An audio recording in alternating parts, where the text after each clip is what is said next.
नमस्कार, मैं हूं संदीप सिंह और आप सभी का स्वागत है नॉलेज गुरु चैनल में।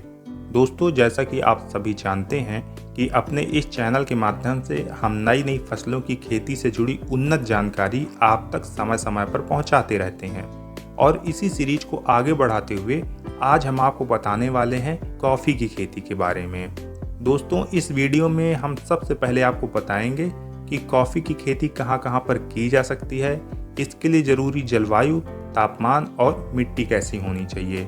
इसके बाद हम बात करेंगे कॉफ़ी की उन्नत किस्मों के बारे में और जानेंगे कि भारत में कॉफ़ी की कौन कौन सी किस्में उगाई जा रही हैं। इसके बाद हम आपको बताएंगे कि खेत को तैयार कैसे करना है और पौध रोपाई का सही समय और तरीका क्या है।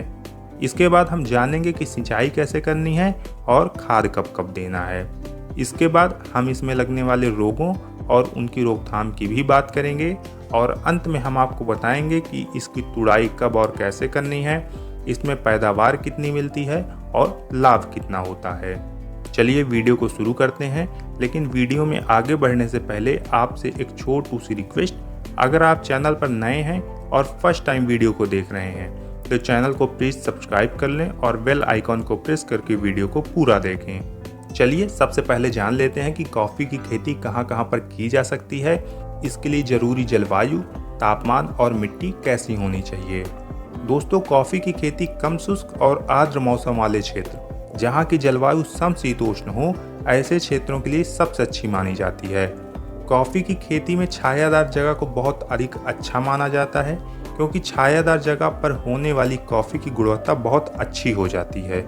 इसकी अच्छी खेती के लिए 150 से 200 सेंटीमीटर तक की बारिश भी पर्याप्त होती है।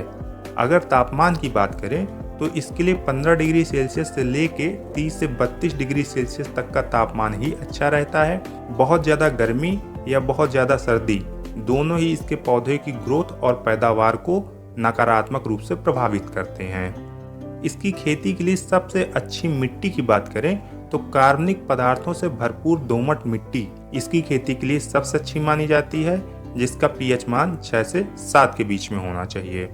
अब जान लेते हैं कि भारत में उगाई जाने वाली उन्नत किस्में कौन कौन सी हैं। दोस्तों, वर्तमान में भारत में कॉफ़ी की कई सारी उन्नत किस्में उगाई जा रही हैं। जो किस्म भारत में सबसे ज़्यादा उगाई जाती है वो है रोबस्टा। वर्तमान समय में भारत के कुल कॉफ़ी उत्पादन का 60% हिस्सा अकेले रोबस्टा किस्म की कॉफ़ी का ही है। इसे भारत से बाहर काफ़ी ज़्यादा पसंद भी किया जाता है। क्योंकि ये अपनी अनोखी खुशबू के लिए जानी जाती है। इसके साथ साथ केंट कॉफ़ी, जो भारत की सबसे पुरानी कॉफ़ी की किस्म भी है, उसे भी बड़े पैमाने पर उगाया जाता है। साथ ही अरेबिका कॉफ़ी और काबेरी किस्म की कॉफ़ी का भी बड़े पैमाने पर उत्पादन लिया जाता है। आपको शायद जानकर हैरानी होगी कि वर्तमान में भारत विश्व के 5 सबसे ज़्यादा कॉफ़ी उत्पादित करने वाले देशों में भी शामिल है। कॉफ़ी की किस्मों की जानकारी के बाद अब हम बात कर लेते हैं खेत की तैयारी, रुपाई के सही समय और तरीके के बारे में। दोस्तों, खेत को तैयार करने के लिए सबसे पहले खेत की जुताई और रोटावेटर चलवा कर खेत को आपको समतल करवा देना है। खेत को समतल करवाने के बाद खेत में 12-12 फीट की दूरी रखते हुए पंक्तियों में 2 फीट चौड़ाई और गहराई वाले गड्ढे खोद लेने हैं और हर पंक्ति में गड्ढे से गड्ढे के जो बीच दूरी होनी चाहिए वो भी 12 फीट ही होनी चाहिए। इन गड्ढों में मिट्टी के साथ पर्याप्त गोबर की खाद या वर्मी कंपोस्ट, जो भी आसानी से उपलब्ध हो, उसको मिट्टी के साथ अच्छे से मिलाकर आपको इन गड्ढों में भर देना है और सिंचाई कर देना है। और ये सब आपको फरवरी के महीने में करना है। अब 15 से 25 दिनों के बाद मार्च या 15 अप्रैल से पहले इन्हीं तैयार गड्ढों में कॉफ़ी के ग्राफ्टेड पौधे, जो आप किसी अच्छी नर्सरी से अच्छी क्वालिटी के लेकर आए हैं, उनकी रोपाई कर देनी है और तुरंत ही सिंचाई भी कर देनी है।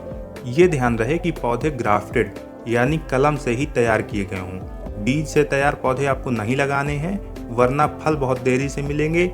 और एक बात ये भी ध्यान रखें कि पौधों के लिए छाया भी बहुत ज़रूरी है, इसलिए इनके साथ साथ आप इनकी छाया के लिए दूसरे छायादार पौधों की रोपाई भी ज़रूर करें।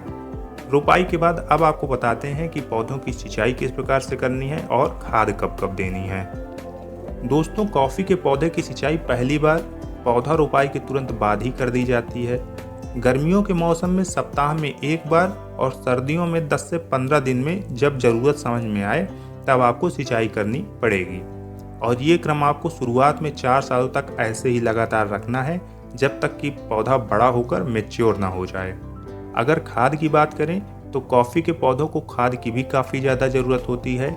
इसीलिए आपको हर 6 महीने में साल में 2 बार पौधों को उनकी आवश्यकता के अनुसार जितने वर्ष पौधे की उम्र है उस हिसाब से गोबर की खाद भी देते रहना है।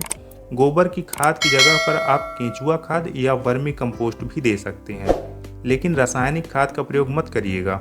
जितना हो सके जैविक खाद ही डालें। इससे पौधे की ग्रोथ और पैदावार बहुत अच्छी होगी और पौधों में रोगों की जो समस्या देखने में मिलती है वो भी आपके पौधों में लगभग ना के बराबर आएगी। अब बात कर लेते हैं कि इसमें कौन कौन से रोग लगते हैं और उनकी रोकथाम आप कैसे कर सकते हैं। दोस्तों, अगर आप जैविक खाद का प्रयोग कर रहे हैं तो वैसे तो इसमें कोई ज़्यादा रोग आदि नहीं लगेंगे, लेकिन फिर भी पौधों में कभी कभी मामूली कीट रोग देखने को मिल सकते हैं बारिश के मौसम में। इन कीटों से बचाव के लिए आपको नीम के तेल का घोल बनाकर या नीम की पत्तियों का काढ़ा बनाकर पौधों में इनका छिड़काव कर देना है। इससे इन कीटों से पौधों को आसानी से छुटकारा मिल जाएगा। संभावना बहुत कम है, लेकिन फिर भी अगर कोई ज़्यादा गंभीर समस्या पौधे में देखने को मिले तो आप अपने एरिया के डॉक्टर से मिलकर इसकी रोकथाम भी कर सकते हैं। और अंत में अब बात कर लेते हैं फलों की तुड़ाई कब की जाती है, पैदावार कितनी मिलती है और लाभ कितना होता है। दोस्तों, कॉफ़ी का पौधा 4 सालों बाद पैदावार देने लगता है। कॉफ़ी के पौधों में फूल लगने के 5 से 6 महीने के बाद इसके फल या बेरी तोड़ने के लिए तैयार हो जाती है। शुरुआत में ये हरे रंग की होती है, लेकिन पूरी तरह से पक जाने के बाद ये लाल रंग की हो जाती है और लाल रंग के हो जाने के बाद इनकी तुड़ाई कर ली जाती है। तुड़ाई का जो सबसे सही समय होता है वो होता है अक्टूबर से लेकर जनवरी के मध्य में। वैसे आपकी जानकारी के लिए आपको बता दूं कि कॉफ़ी का जो फल है वो लाल होता है और इसकी तुड़ाई के बाद इसके ऊपर का छिलका हटाकर इसके बीजों को अलग करके सुखा लिया जाता है और सुखाने के बाद ही इन्हें व्यापारियों या कंपनियों को बेच दिया जाता है। अगर पैदावार की बात करें तो 1 एकड़ से करीब 300 किलो तक सूखे हुए तैयार बीज आपको मिल जाएंगे। अगर इनके रेट की बात की जाए तो 1 किलो बीज की कीमत 400 रुपयों से लेकर 550 यानी 550 रुपये तक मिल जाती है। कीमत का ये अंतर जो होता है वो होता है कॉफ़ी की किस्म और क्वालिटी के आधार पे।